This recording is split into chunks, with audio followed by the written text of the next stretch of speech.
Biscuit की डिब्बी। भाग एक साधारण दिन।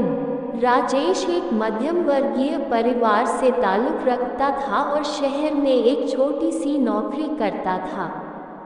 उसके पिता मोहनलाल गांव में रहते थे और खेती बाड़ी से अपना गुजारा करते थे। राजेश का जीवन साधारण था, लेकिन वह अपने पिता के प्रति बहुत समर्पित था। वह हर महीने अपने वेतन का एक हिस्सा पिता को भेजता था और जब भी समय मिलता गांव जाकर उनसे मिलता था। एक दिन जब राजेश अपने पिता के घर गया तो उसने देखा कि उसके पिता बहुत ही साधारण जीवन जी रहे हैं।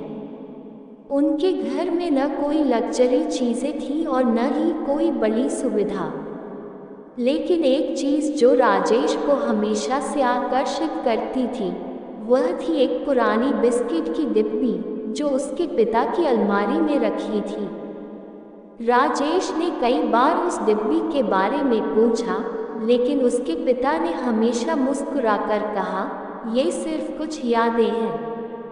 भाग 2 अतीत का रहस्य। राजेश की जिज्ञासा बढ़ती गई और उसने एक दिन चुपके से उस डिब्बी को खोलने का निर्णय लिया। जब उसने डिब्बी खोली तो उसने देखा कि उसमें पुराने खत, कुछ पुराने सिक्के और कुछ तस्वीरें थीं। हर चीज़ के साथ एक छोटी सी कहानी थी जो उसके पिता के जीवन के विभिन्न पहलुओं को दर्शाती थी। एक खत में लिखा था कि कैसे उसके पिता ने अपने बचपन में संघर्ष किया और अपनी पढ़ाई पूरी की। एक तस्वीर में उसकी मां के साथ बिताए गए कुछ खास पल थे, जिन्हें देखकर राजेश की आंखें नम हो गईं। उसने महसूस किया कि यह डिब्बी उसके पिता की जिंदगी की सबसे कीमती चीज़ थी, जिसमें उनकी यादें और संघर्ष की कहानियाँ थीं। उसे अपने पिता के प्रति और भी अधिक सम्मान और प्यार महसूस हुआ। भाग 3 पिता का प्यार। राजेश ने उस दिन कुछ खास किया। उसने अपने पिता के पास जाकर उन्हें गले लगाया और कहा, पिताजी, मुझे आप पर गर्व है। आपने जो संघर्ष किया और जो कुछ भी हमारे लिए किया वह अनमोल है। उसके पिता ने उसे स्नेहपूर्वक देखा और कहा, बेटा, ये सब तुम्हारे लिए ही था। मैं चाहता था कि तुम हमारे संघर्षों से सीखो और एक बेहतर जीवन जियो। राजेश ने उस डिब्बी को बहुत ही आदरपूर्वक वापस अलमारी में रख दिया और अपने पिता के साथ कुछ और समय बिताया। उसने महसूस किया कि उसके पिता के जीवन की कहानियाँ और यादें ही उनकी सबसे बड़ी धरोहर थी। भाग 4 एक नई शुरुआत। राजेश ने फैसला किया कि वह अपने पिता के संघर्षों और उनकी कहानियों को सभी के साथ साझा करेगा।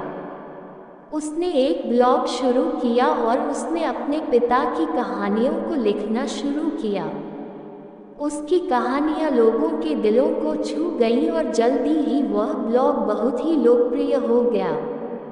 लोगों ने राजेश से प्रेरणा ली और अपने जीवन में अपने बुजुर्गों की कहानियों और संघर्षों को जानने की कोशिश की। राजेश ने ये साबित कर दिया कि हमारे बुजुर्गों की कहानियाँ और उनकी यादें हमें जीवन में आगे बढ़ने की प्रेरणा देती हैं।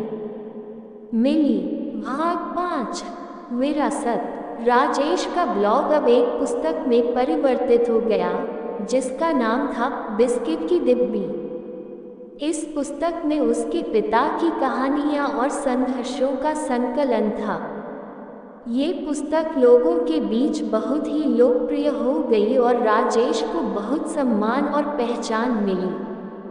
राजेश ने अपने पिता के संघर्षों और उनकी कहानियों को जीवित रखा और उन्हें सभी के साथ साझा किया।